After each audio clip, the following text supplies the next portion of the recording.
Let's move on now to tell you that submarine cable company MainOne says it may take up to 2 weeks to repair undersea cable cuts which disrupted internet services in Nigeria, Ghana, Cote d'Ivoire, Senegal, and other West African and East African countries since Thursday. The company said the cause of the network outage was as a result of a fault on the MainOne network. Preliminary findings and further investigations reveal that the fault occurred due to an external incident that resulted in a cut on the submarine cable system in the Atlantic Ocean offshore Cote d'Ivoire along the coast of West Africa.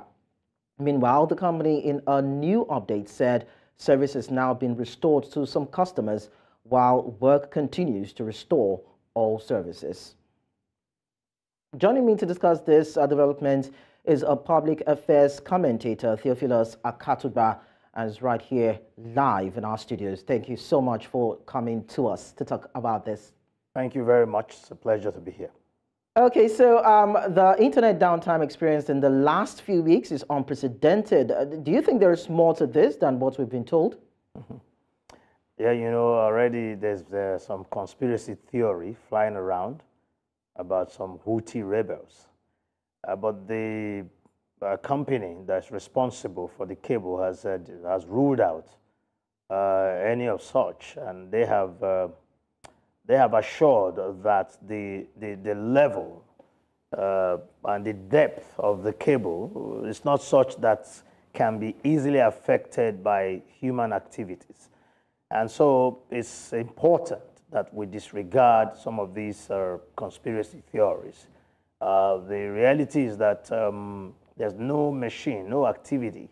It's quite unprecedented because of what we see, the kind of cable it is, and that if human beings could go there to deliberately damage it. But the owner of the company have said no, they've ruled out all that. And as at this moment, we have to accept what they have said.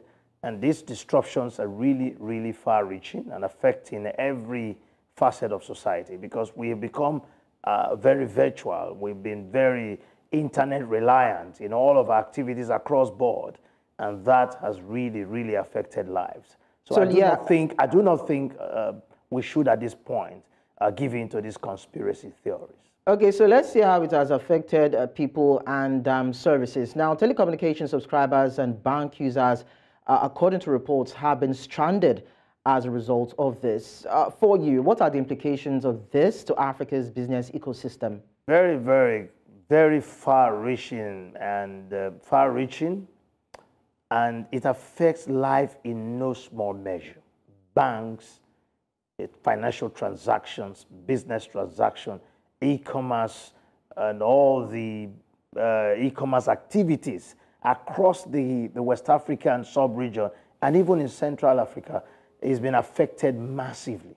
In fact, in the last 3 days, a lot of people have attempted to make transfers.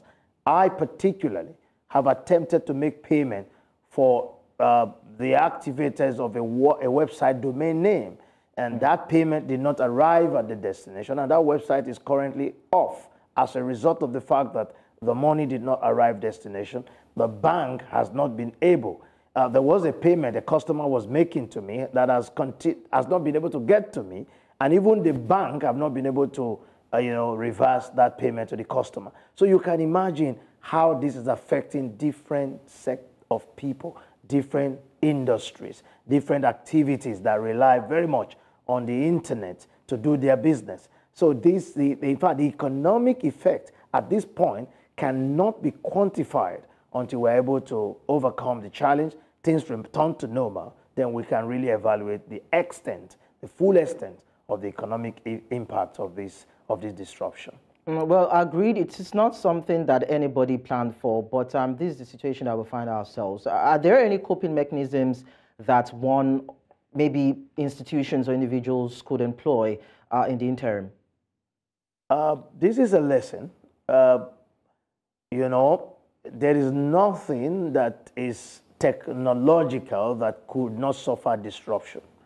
So what we must do is to have a backup plan as a country, because this is really, really difficult, debilitating, and very disadvantageous to the economy, especially the economy that is currently facing very huge and tough challenges, cannot cope or cannot, manage with this level of disruption. So we need to look at all our satellites that we have and see how we can also rely on other forms and means of, communication, so that we can improve. If it's not MainOne cable, we can also look at alternatives. We also have the Starlink that Mike Zuckerberg is floating. We need to look for alternatives so that we don't get caught up and everybody is down at the same time. I think we must look for backup. Well, of course, there's an indigenous network provider that was said not to have been affected by this particular downtime. So that probably might just be something that people might need to look into. Thank you so much, Theophilus Akatuba, for talking to us at this time. It's a pleasure to be here. Thank you.